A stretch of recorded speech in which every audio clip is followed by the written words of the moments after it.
a conta dele direitinho. Não é não, irmã Neide? Correto? Ó, tem que perguntar. Com Jordan, a senhora nessa mesma linha, não? Ó, tá vendo? Você não está sozinha não, amor, tá vendo? Nós somos um bom exemplo. Mas aí eu estava vendo o trecho de uma mensagem do reverendo Hernandes Dias Lopes. Ele declarava o seguinte, que quando foi ministrar em um determinado lugar, ele perguntou se as pessoas teriam motivos para estar alegres, para se alegrarem no Senhor. E muitas daquelas pessoas olharam meio assim como quem não tem motivo, a luta, o problema. Aí ele disse assim: vocês estão respirando, então vocês têm motivo para se alegrar no Senhor. Vocês estão me vendo, então vocês têm motivo para se alegrar no Senhor. Vocês estão me ouvindo, então vocês têm motivos para se alegrar no Senhor. Vocês estão aqui nesse dia, então o simples fato de você estar aqui nesse dia é um motivo para que você se alegre no Senhor. Muitas das vezes nós estamos procurando alegria apenas em coisas que são passageiras. Muitas pessoas procuram alegria em uma vida num mar de tranquilidade, e isso é inexistente. O único lugar onde nós teremos um mar de tranquilidade será na eternidade. Porque enquanto nós estivermos aqui, iremos enfrentar as lutas, iremos enfrentar as dificuldades, iremos enfrentar, sim, as aflições da vida, que é a parte normal e natural. Não tem para onde se correr. Mas eu quero que você abra a palavra de Deus no Evangelho de João, no capítulo 8, verso 32. Talvez seja um dos versículos mais conhecidos da palavra de Deus.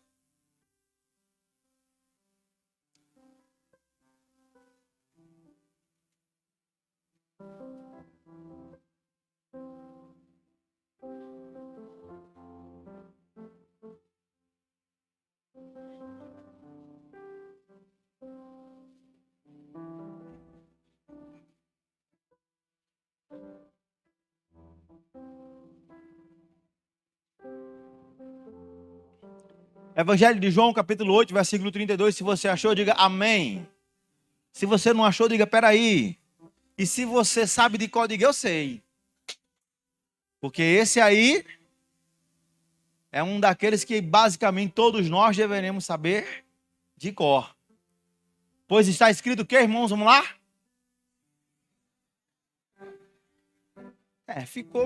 Para a primeira vez ficou melhor que a primeira vez do pessoal da manhã, né? Mas vamos fazer de uma forma uníssona, todos juntos, ao mesmo tempo, tá certo? No 3, 1, 2, 3. Eu quero falar um pouco nessa noite sobre a maior dificuldade do ser humano. Como assim, pastor? A maior dificuldade? Qual é a maior dificuldade do ser humano? Conhecer a verdade? Será que conhecer a verdade a maior dificuldade do ser humano? A maior dificuldade do ser humano, irmãos, é lidar com a liberdade. Você sabia disso? É a nossa maior dificuldade. Às vezes, as pessoas reclamam de uma vida na sua repetição, né? Na sua monotonia, tudo é igual, toda vida. Aí elas trabalham 30, 35 anos, aí elas se aposentam. Aí elas estão livres. Aí o que é que elas dizem? Meu amigo, você está doido? Ficar em casa sem fazer nada, 30 dias do mês é um negócio, ó. Eu gosto muito de usar esse exemplo, colocar o irmão Assis como parte dele. Porque o irmão Assis está reformado da polícia há muitos anos, mas não para. O irmão Assis foi, pastor, se eu parar eu vou endoidar, porque a minha vida toda foi fazendo alguma coisa. Ia para um lado, ia para o outro, ia para o lado, ia para o outro. Disse, mas eu queria ser livre. Eu disse, mas eu me liguei que não adianta. A maior dificuldade na nossa vida é lidar com a liberdade. Veja que Um dos maiores fenômenos de liberdade na vida do ser humano é Adão e Eva. Deus colocou eles num jardim imenso, gigantesco. Vocês podem fazer o que vocês quiserem aqui. Vocês podem brincar do que vocês quiserem aqui. Vocês podem comer do animal que vocês quiserem, dos peixes que vocês quiserem, das frutas, só aquela ali, ó. Vocês estão vendo aqui, tem mais de 50 mil tipos de fruta, mas aquela ali, não. Então vocês são livres. Eu só estou colocando um não. E o interessante é que o filósofo, o pensador brasileiro, Leandro Carnal, disse que o interessante é que Adão e Eva, em 6 dias, fizeram justamente aquilo que eles não deveriam fazer. Tinha um monte de coisa, eram livres para fazer o que eles quisessem, só não podiam comer daquela fruta. E ainda assim, né, fizeram, e quando Deus foi falar com Eva, foi a serpente, quando Deus foi falar com Adão, foi a mulher. E é um problema, lidar com a liberdade. Lidar com a liberdade é a coisa mais louca na vida do ser humano. Na história do Brasil, a história recente do Brasil, quando nós viemos, né, de um período muito grande de escravatura, quando foi concedida a Lei Áurea, assinada pela princesa Isabel, momento cultura, né? O que os negros fizeram com a sua liberdade? Porque eles não sabiam o que fazer. Quando você vai ver a história, eram pessoas acostumadas a lidar com os canaviais, com os cafezais, com as lavouras, como escravos. Reclamavam porque viviam nas senzalas e uma parte deles, quando foram livres, o que é que eles quiseram fazer? Literalmente, a mesma coisa. Porque a maior dificuldade do ser humano é lidar com a liberdade. É muito difícil. E quando eu estava refletindo sobre esse texto, aí eu quero que você vá para o livro de Números, capítulo 13, a partir do versículo 25. E eu quero falar para a sua vida nessa noite, se utilizando do exemplo desse povo. E para você entender a dinâmica, quando a gente fala dessa situação de liberdade, eu estava vendo uma entrevista esses dias com uma atriz famosa aí. Aí alguém disse, mas você se separou, você passou aí 2 anos separada do seu marido, foi. E como é que foi? Ela disse, cara, quando eu me separei, eu disse, agora eu vou fazer tudo que eu não podia fazer quando eu estava casada, vai ser uma coisa de louco, eu vou para depravação e tal. Aí a entrevistadora lá perguntou para ela, fez, e o que é que você fez? Ela fez, com 30 dias depois que eu tinha me divorciado, eu fui namorar. Sério. E quase casei com 6 meses depois que tinha terminado o relacionamento. Aí ela parou assim, fez uma loucura, né? Porque quando eu me vi livre, eu não sabia o que fazer com aquela liberdade que eu tinha. A liberdade, irmãos, é uma coisa assombrosa, assustadora.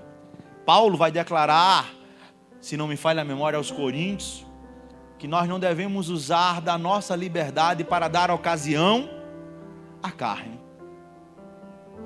Paulo vai dizer que todas as coisas nos são lícitas, mas nós não devemos nos deixar dominar por nenhuma delas. Paulo, no mesmo contexto, vai dizer assim, olha, você pode qualquer coisa, tudo é lícito para você, porém nem tudo lhe convém. Aprendendo a lidar com a sua liberdade, você é livre. Muitas pessoas dizem, estar na igreja. Ô jovem, obrigado, viu? Eu tinha esquecido ali. Se você bota essa daqui naquele copo e traz para mim, para não ficar 2 coisas aqui, eu fico na dúvida aqui, sem saber minha liberdade. Sabe? E ele quebrou minha linha de raciocínio. Me perdi. Puxa. E agora a água é bom para a memória? Se fosse assim, hidrata, né? Livro de Números, capítulo 13, a partir do versículo 25. que vai declarar o seguinte, nós vamos ler até o 29. Ao cabo de 40 dias, voltaram de espiar a terra. Caminharam e vieram a Moisés e a Arão e a toda a congregação dos filhos de Israel, no deserto de Pará, a Cádiz, e deram-lhes conta a eles e a toda a congregação, e mostraram-lhes o fruto de toda a terra. E relataram a Moisés e disseram: fomos à terra que nos enviastes a espiar, e verdadeiramente mana leite e mel, e este é o fruto dela. O povo, porém, que habita nessa terra é poderoso, as cidades são muito grandes e fortificadas. Também vimos ali os filhos de Anak. Os amalequitas habitam na terra do Neguebe, os hedeus e os jebuseus e os amorreus habitam na montanha, os cananeus habitam ao pé do mar e pela ribeira do Jordão. Então Calebe fez calar o povo perante Moisés e disse: eia, subamos e possuamos a terra, porque certamente prevaleceremos contra ela. Porém os homens que com ele tinham subido disseram: não poderemos subir contra aquele povo, porque é mais forte do que nós. E diante dos filhos de Israel inflamaram a terra que haviam espiado e disseram: a terra pelo qual passamos a espiar é terra que devora os seus moradores. E todo o povo que vimos nela são homens de muito grande estatura. E também vimos ali gigantes, os filhos de Anak, que são descendentes dos gigantes. E éramos, aos nossos próprios olhos, como gafanhotos, e assim também o éramos aos seus olhos. Pastor, qual é a dinâmica de liberdade com esse texto? É simples. O povo hebreu, que está aqui às portas de entrar em Canaã, está aqui às portas de desfrutar da terra que mana leite e mel, foi um povo que passou 430 anos na escravatura. Eram escravos, não faziam o que queriam, faziam o que os egípcios determinavam que eles tinham que fazer. Eles eram os escravos que construíam as casas, os muros, eram os escravos que faziam seus próprios tijolos, eram os escravos que limpavam, que lavavam, que não tinham liberdade de ir aonde quisessem. E quando foi lhes dada a liberdade para possuir algo que lhes seria prometido, eles não souberam lidar com essa liberdade. Eles temeram seguir adiante. Eles temeram andar, eles temeram tomar posse, eles temeram viver aquilo que lhes era proposto para a sua vida. Mas eles eram o que, irmãos? Livres. Eles eram livres. Naquele momento ali, diante daquela terra, eles eram senhores das suas vidas. Eles poderiam ter adentrado na terra. Eles poderiam desfrutar do que tinha na terra. Até porque, em momento nenhum do relato bíblico, você vai encontrar Moisés dizendo, ou quem quer que fosse dizendo, que a terra que manava leite e mel era simplesmente chegar com uma chave, abrir a porta e entrar. Não. Deus já tinha relatado para eles que existiam povos, pessoas que moravam na terra. Quando Moisés manda os espias, manda essa hora, vão lá, confiram. E veja que a terra tem tudo o que Deus prometeu para a gente, está na terra. Está naquele lugar. Conhecereis a verdade vos libertará. Vai libertar você da escravidão do pecado, do domínio das trevas, dos pensamentos perniciosos, sabe, de todas as situações, de todas as questões que o inimigo intenta contra a sua vida. Porque o Senhor chamou você para ser uma pessoa diferente. O Senhor chamou você para ir adiante. O Senhor não chamou você para ficar parado, estagnado. Ele chamou você para prosseguir, para avançar. Este era o povo hebreu, livre. E diante daquilo que lhes havia sido prometido, temeu pela sua própria liberdade. Tanto que quando eles estiveram diante do Mar Vermelho, o questionamento foi: Moisés, não tinha sepultura suficiente no Egito para a gente? Eles eram livres. Diante da sede, Moisés, a gente está com sede, vai morrer no deserto. Diante da fome, Moisés, nós estamos com fome, vamos morrer no deserto. Diante da incerteza, se Moisés estava vivo ou não no Sinai, disseram, façamos o nosso próprio Deus, façamos a nossa própria imagem para podermos adorar. A pior coisa que o ser humano lida na vida dele é com a liberdade. É com a liberdade. Você é livre, mas saiba usar de maneira correta a liberdade que você tem. Você é livre. E quantas das vezes você não usa essa liberdade para pecar, para fazer o que não devia, para fazer o que não é do agrado de Deus. Aprenda a lidar com a liberdade que você tem. E baseado na atitude desse povo, eu vou lhe mostrar 3 coisinhas interessantes. Para que você possa dizer, pai, eu não quero ser igual a eles não. Eu quero fazer diferente. Primeiramente, eles poderiam lutar. Amém, irmãos? Podiam lutar. Cara, eles tinham um Deus que tinha aberto o mar. Eles tinham um Deus que protegia eles durante o dia e que de noite aquecia as suas vidas. Eles tinham um Deus que tinha feito já proezas fabulosas. E a dinâmica que Josué vai declarar isso: vamos embora possuir a terra, a gente vai prevalecer. Você sabe quem está com a gente? Vocês viram o mar abrir? Vocês viram o mar fechar? Vocês viram isso? Vocês viram a água? Vamos embora. Eles poderiam lutar, porém eles preferiram ficar com medo. Olhe para a pessoa que está na sala e diga para ela: o medo paralisa. Medo é uma coisa assustadora. Paralisa o ser humano na hora. Você empaca e aí já era, filho. Você está com medo.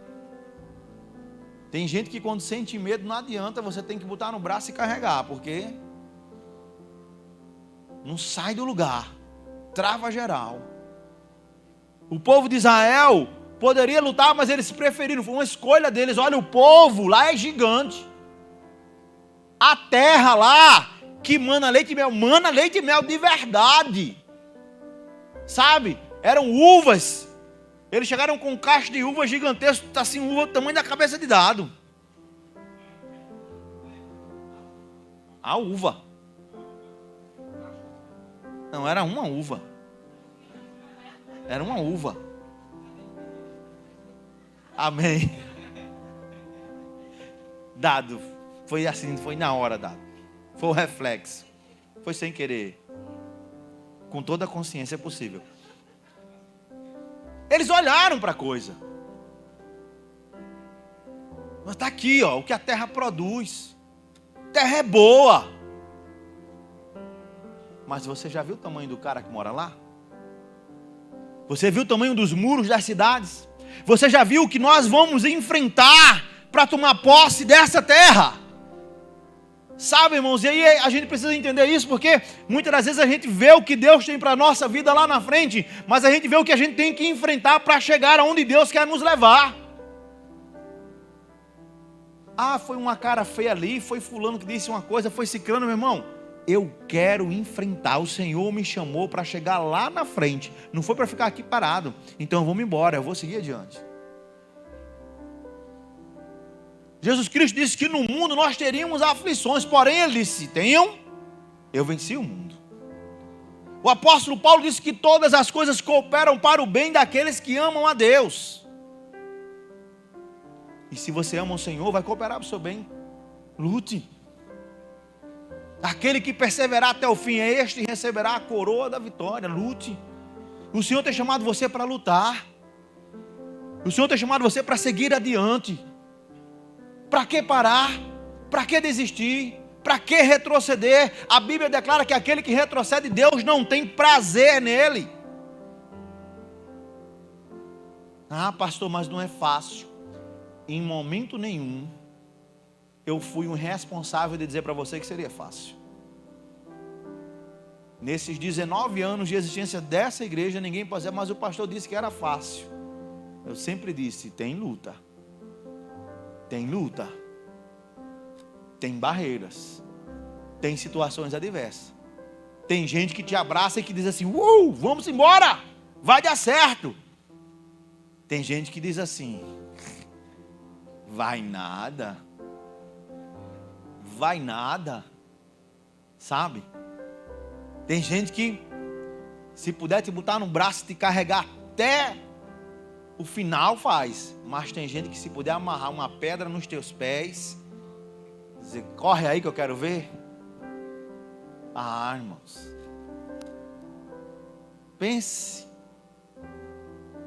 numa diferença. Mas você tem diante de você tudo que Deus lhe prometeu. E você é livre para conseguir isso. Você é livre para lutar por isso. Você é livre para ir adiante. Mas você está querendo o quê? Muitas das vezes, irmãos, seguir adiante é a escolha mais difícil, Mônica. Porque seguir adiante vai implicar em lutar. E lutar, às vezes, vai fazer com que você seja ferido. Vai fazer você sangrar, dado. Vai doer. Sabe? Às vezes as menores coisas irão lhe machucar. Quem está aqui já pisou numa taxinha daquela de... que quando você tira, eu pisei uma vez numa que eu tive que usar uma tesoura para ela sair assim, taxinha. Mas dói, não dói, irmão? É uma coisinha aí. Você vai encontrar sempre alguém que vai dizer, levanta o pé que eu vou tirar a taxinha. Você vai encontrar com pessoas que vão dizer, espera aí que eu vou jogar aqui um PVPI. Né? Se eu disser metiolate, filho, muita gente aqui não vai saber o que é. E se eu disser, tem que ser daquele metiolate legítimo, o que arde. Porque metiolate que não arde, não cura, não faz nada, irmão. Tá? Isso é provado cientificamente por mim. Porque os metiolates que não ardia, não curava o negócio. Agora o que ardia, você passava hoje e amanhã, parecia plástica. Vixe, desse teu era ácido, menina. Isso não era metiolate não, o que espumava era ácido. Jesus, os pais dessa menina não gostavam muito dela não. Não é? O xarope, eu ia dizer mais melhor, cara. O pessoal da mídia endoida ali, mas eu me segurei. Para não falar mais melhor, né? A presidente já estava olhando aí para mim. Não vou falar mais melhor não. Mas o xarope melhor que tem é o mais amargo. Meus meninos, principalmente Mateus e Jonathan, quando eles tinham uma tossezinha que era uma coisa terrível. Mas a gente dava tudo que era xarope e não funcionava. Um dia a gente descobriu gotas Binelli. Lembra, amor? Mãos, até quando você abria assim, até o cheiro do infeliz do remédio era ruim. Eu não sei se os meninos ficavam bom por causa do medo do remédio, para não tomar de novo, ou se o bicho era bom. Mas só dava uma vez. Botava lá as gotinhas, dava, acabou-se. Nem sei se existe isso. Existe, ainda é ruim daquele mesmo jeito? Nunca mais, né? Ficou bom. Sabe, irmãos? Mas tem que lutar. Não se entregue, não. Não paralise, não. Sabe? A gente está vendo tanta coisa acontecendo no meio da sociedade que está aí, irmão. Uma sociedade libertina. Uma sociedade liberal. E ao ponto dessa liberalidade é uma coisa assustadora. E aí eu vou dizer uma coisa para vocês. Tem um monte de crente, Joales, que quer ser crente na liberalidade. Mas como assim, pastor? A liberalidade que os crentes querem é de que fazer sexo com quem quiser, a hora que quiser. É de não respeitar pai e mãe. Sabe? É de bagunçar, de fazer um monte de porcaria que tem por aí. Esses são os liberais. Você vai encontrar poucos que vão querer ser liberais, por exemplo, em ofertar e dizimar. Liberalidade nesse sentido aí, você vai encontrar poucos. Mas você vai encontrar um monte de gente aí que não quer saber de lutar, que não quer saber de enfrentar as dificuldades da vida, que quer conquistar algo, mas não quer trabalhar para conquistar esse algo, quer que o algo caia do céu. E quando vem as dificuldades, começa. É por isso que você tem visto por aí tantos filhos, né, que olham para os pais e não os respeitam. É por isso que a gente vê por aí tantas famílias que estão se destruindo, se acabando. Pelas coisas mais complexas e pelas coisas mais fúteis, mais simples de serem resolvidas. Diante das aflições, das lutas, das dificuldades, o Senhor te deu a liberdade para você enfrentar. E Ele ainda disse para você: vai, que eu sou contigo. Josué tinha essa consciência: vamos embora. Todo mundo sabia o que tinha na terra, Josué sabia, disse: mas vamos embora, a gente vai prevalecer. Mas o povo hebreu disse: quê? Vamos ficar aqui com medo. Ainda eles poderiam ter fé, mas eles preferiram reclamar, irmão Franco. Poderiam ter fé. Irmãos, preste atenção nisso. Porque eu não estou falando de um Jairo que viu a filha ressuscitar. Eu não estou falando de Marta e Maria que empurraram a pedra e viram Lázaro sair vivinho depois de 4 dias declarado morto de dentro do túmulo. Eu não estou falando da viúva de Naim que Jesus chegou lá, fez: menina, acorda, levanta para ir para ajudar tua mãe. Sabe? Eu não estou falando de uma multidão que estava com fome e foi alimentada por aquilo que praticamente era inexistente. Eu estou falando de um povo que poderia ter fé, porque é um povo que viu as pragas acontecerem no Egito. Inclusive virou motivo de polêmica hoje de manhã, esqueci de lhe dizer, porque uma das pragas que Deus mandou para o Egito foi a praga dos piolhos. E eu disse que culturalmente os egípcios eles eram careca, né? Aí eu disse: irmão, praga de piolho em careca, tudo era careca, filho. Justamente para não ter problema de piolho. Era tudo careca. E Deus mandou uma praga de piolho para os careca. E quem tinha cabelo? Eram os judeus. E aonde é que não chegou piolho? Nos judeus. Nos judeus você fica imaginando uma mãe, Joseni, judia, Júlia, judia, naquela época. Aí Joseni: vem cá, minha filha, um monte de piolho no judeu. Ela pega aquele pentezinho fino, aí passando assim no cabelo de Júlia, né? Eu conheço uma senhora que para ela era uma terapia. Quando ela sentava assim, pegava os meninos, sentava. Aí quando achava, ela ficava feliz quando via um piolho, uma lêndia, que era para fazer aquele barulhinho no dedo, né? Tiraram de você muito, não foi, filho? Jesus! Olha, a gente vai jogando e vai descobrindo as coisas aqui, sabe? Aí estava lá a mãe, a menina brincando o dia todinho lá perto dos filhos dos egípcios. E aí, cara, todo mundo com piolho. Quando chegava em casa, olha os cabelos de Júlia. A Joseni: nenhum piolho, sabe? Minha avó dizia que quem não tinha piolho tinha sangue ruim, e quem tinha muito, ela dizia que tem um sangue doce. Eu dizia: não entendo o que a senhora quer saber disso, minha avó. Aí, se vocês quiserem qualquer questão, minha avó já morreu, viu? Pode nem questionar ela mais, não é? Eita. A Joseni talvez ela dissesse: eu não sei dizer, Júlia, se tu tem um sangue ruim ou se Deus está te dando um livramento. O que será? Mas estava lá esse povo que passou pela praga dos piolhos, que passou, e aí foi uma orgeria só, que eu não sei porquê, irmãos, tá?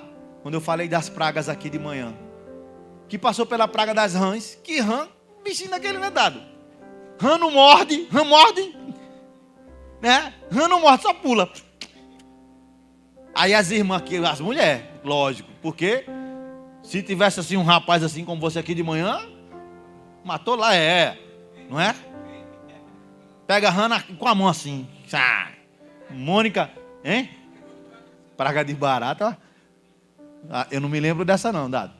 Sabe? Estava lá. O rio Nilo ficou vermelho. Os egípcios ficaram sem. A irmã fez assim agora quando eu falei da rã ali. Jesus. Ela ficou pensando. Ficou lá vermelho com água não potável. Mas não faltou água para os judeus. Deus matou todos os primogênitos. Mas não morreu nenhum primogênito do povo judeu. Eles poderiam exercer fé. A gente vai. Tem gigante? Tem. Mas, cara, lembra o mar? Oxe, é o mesmo Deus. Cara, tu tá lembrado que tinha aí uma coluna de fogo de noite para aquecer a gente? Tu tá lembrado que durante o dia tinha uma nuvem para refrescar nossas moleiras? Sabe? Poderiam exercer fé. Vamos enfrentar. Deus é conosco. Como disse Josué, nós vamos enfrentar e nós prevaleceremos. Josué estava exercendo fé.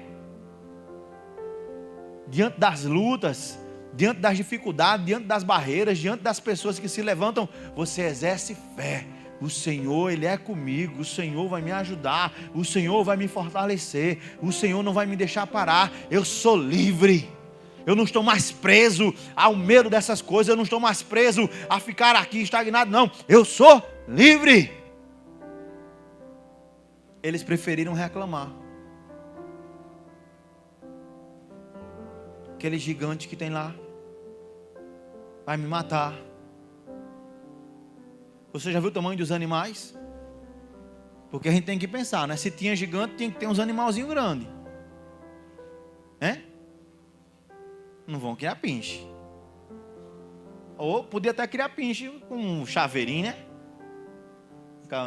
Seria até cômico, né? O gigante chegar na luta com um pinchezinho preso assim do lado aqui assim. Que é isso? Isso aqui é o chaveiro. Seria uma coisa assim pensar. Eles criavam animais grandes.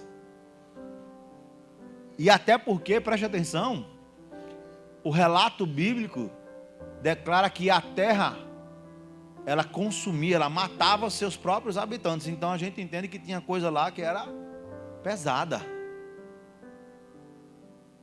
Você falar em dinossauro, lá a gente vai querer a prova.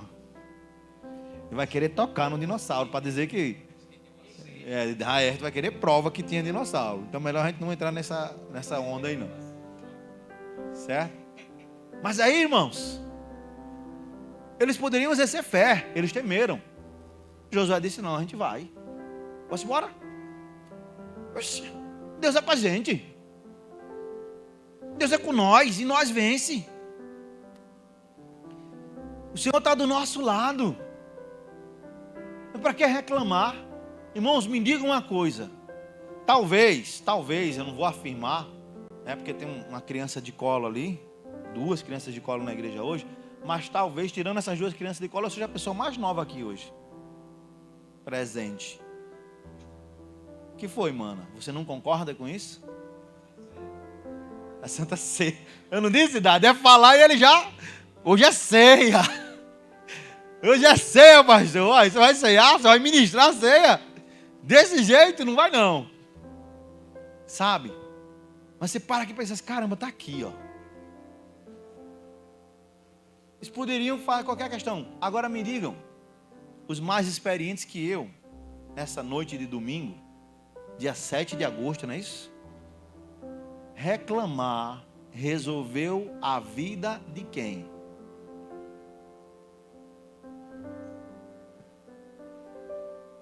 Diga aí para mim.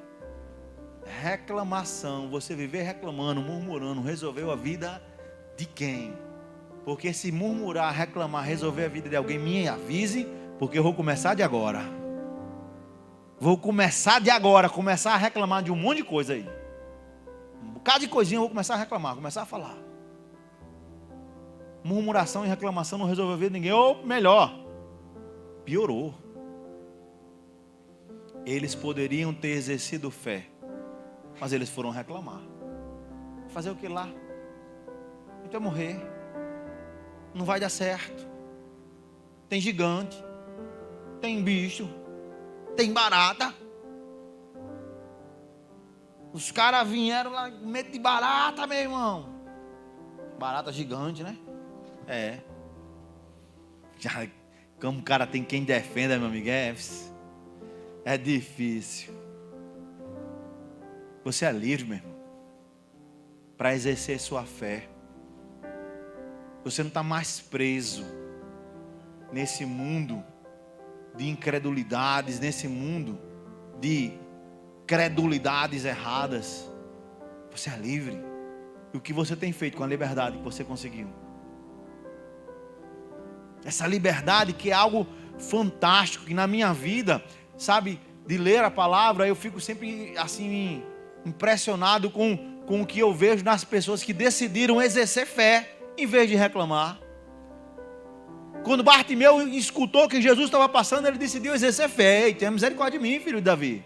Gritou até alcançar aquilo que seria a diferença na sua vida. O homem no tanque de Betesda, que já estava lá há 38 anos, quando Jesus chegou, disse: ó, meu filho, você quer ser curado?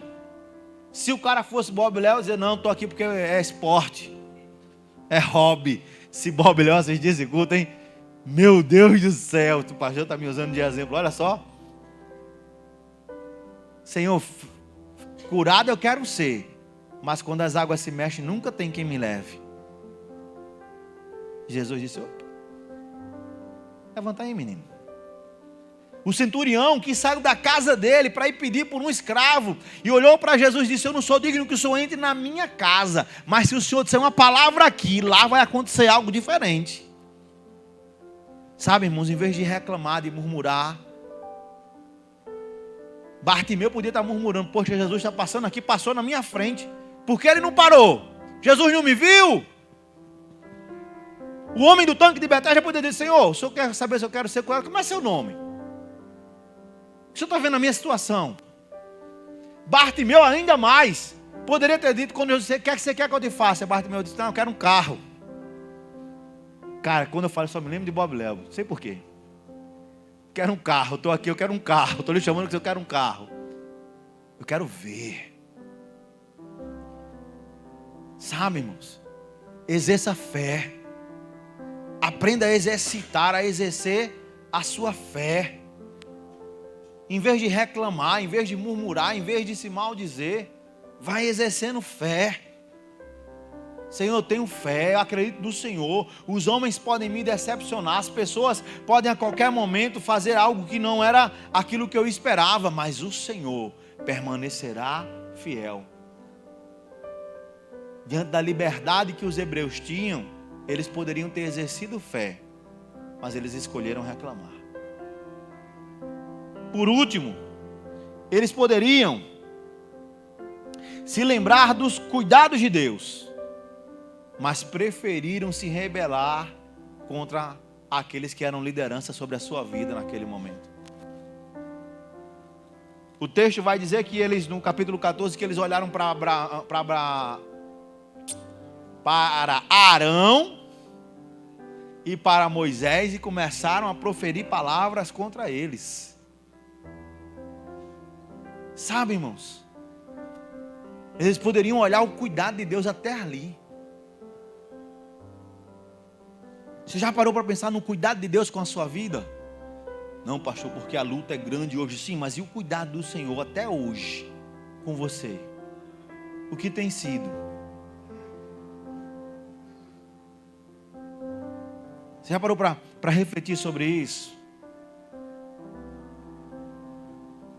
E esses dias um irmão estava comentando comigo a respeito de uma situação de uma pessoa aqui dentro da igreja que estava passando por uma situação muito difícil, bem complicada. Estava precisando de coisas dentro de casa, na sua alimentação. Pastor, mas estava porque eu não sabia, irmão. E na hora que a gente descobre, a gente se junta rápido demais. Mas o que eu achei interessante, Osemar, é que você olha para essa pessoa e você não diz que ela está nessa luta. Pastor, mas essa pessoa vem para a igreja, ela canta, ela celebra, ela se alegra, ela dá glória, ela bendiz, e você olha para ela assim, aquela pessoa, aquela pessoa ali. Não tem quem diga.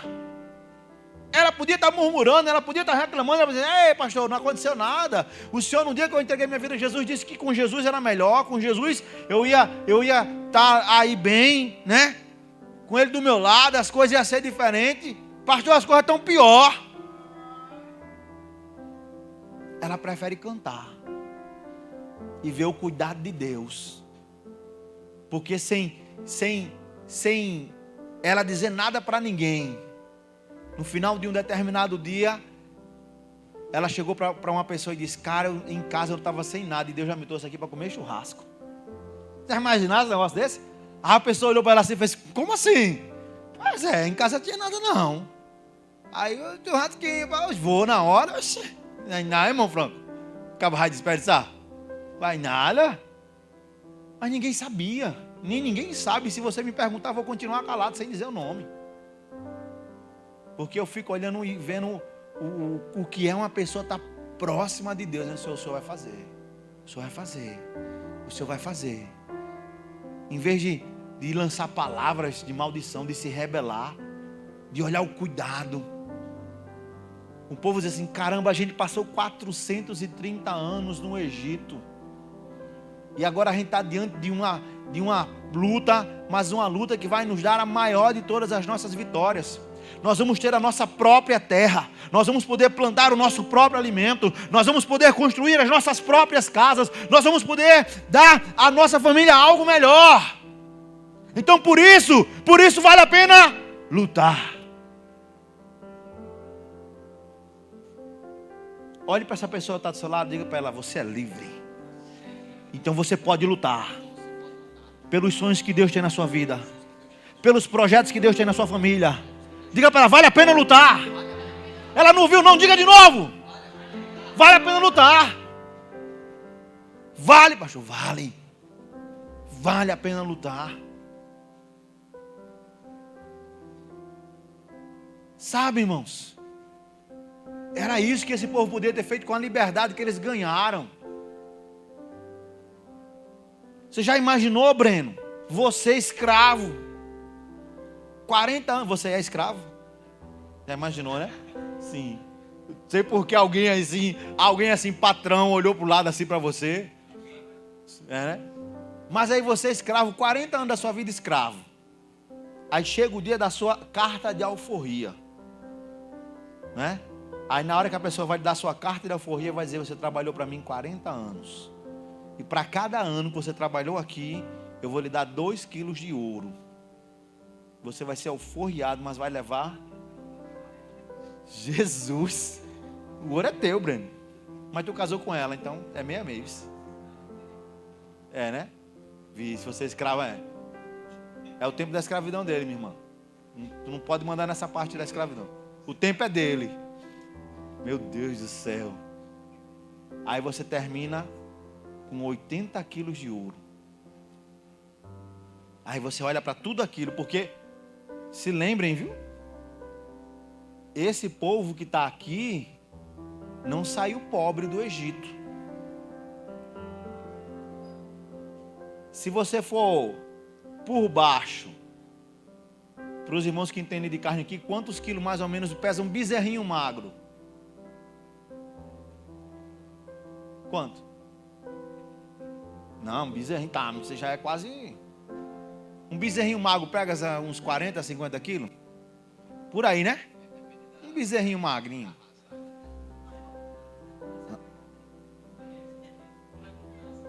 (30, né? Mas é porque isso aí é uma ovelha. Não é um bezerro, não, isso é ovelha. Sabe? Mas vamos botar aqui um bezerrinho magro, pese 50 quilos. O bezerrinho do povo judeu era de ouro. Puro. Você, escravo, tem ouro? Mas quando Deus fez com que os egípcios mandassem o povo judeu embora, eles levaram os despojos. Meu amigo, os caras saíram arrancando cordão, brinco, anel, se tivesse relógio, tudo, todos os bens, todas as joias, e foi dada aos hebreus. Eles saíram riquíssimos. Eles fizeram um bezerro de ouro. E o bezerro não consumiu todo o ouro que eles tinham aqui. Quando eles dominaram as terras de Jericó, Deus disse: ei, não pegue nada. E Jericó era uma cidade rica, porque eles já tinham ouro suficiente. Então eles tinham toda a dinâmica. Se a gente vai lutar, porque a gente tem com que investir lá na frente. A gente vai conseguir transformar essa terra em algo ainda melhor, pois Deus nos deu a capacidade para isso. Eles preferiram a rebeldia. Você é livre para lutar. Você é livre para olhar para as situações adversas e dizer: Deus tem algo bom para mim no meio desse turbilhão. Você é livre para chegar no meio da pior tempestade da sua vida e dizer assim: olha, nu eu saí do ventre da minha mãe e nu eu retornarei. Louvado seja o nome do Senhor. Você é livre para seguir adiante. Você é livre para dizer que o Senhor é Deus sobre a sua vida, e não ficar parado, e não ficar com medo, e não ficar reclamando, e não ficar se maldizendo, mas você tem a liberdade de se levantar e seguir adiante. Dizer, como disse o apóstolo Paulo: não que eu já tenha alcançado, mas eu prossigo adiante para o alvo, na minha vocação em Cristo, para o propósito que é a glória, que me será revelada na eternidade. Eu sigo, porque eu sou livre. Não importam as lutas, não importam as situações adversas, não importam as tribulações, eu prossigo, pois o Senhor está comigo. Você é livre. Você é livre. Você é livre para sonhar. E você é livre para lutar para que os seus sonhos se tornem realidades. Você é livre. Você é livre porque o Senhor está ao seu lado para lhe ajudar, para lhe dar as forças e a sabedoria necessária para seguir adiante. Você é livre. Entendamos, irmãos, que a palavra de Deus declara no livro de Filipenses: posso todas as coisas naquele que me fortalece.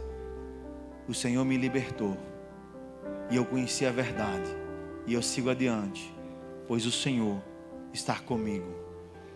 Eu não tenho tempo para parar, eu não tenho tempo para murmurar, eu não tenho tempo para me rebelar. Eu sou livre no Senhor. Feche os seus olhos.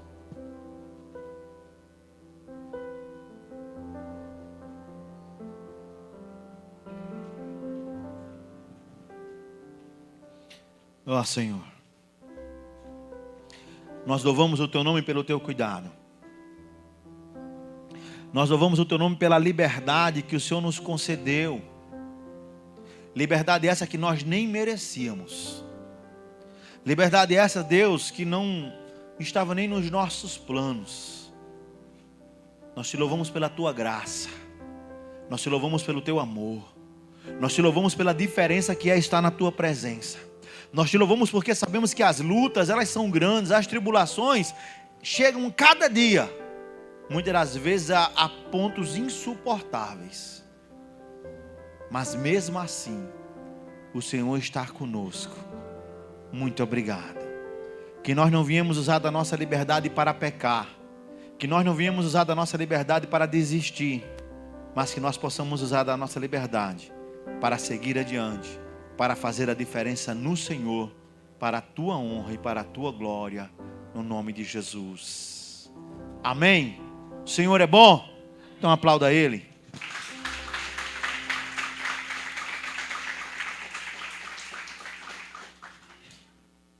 Fique de pé.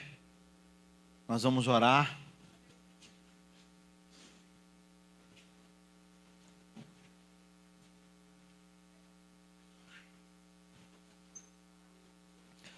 Nós vamos orar nesse momento. Para que nós possamos participar da mesa do Senhor. Em nome de Jesus.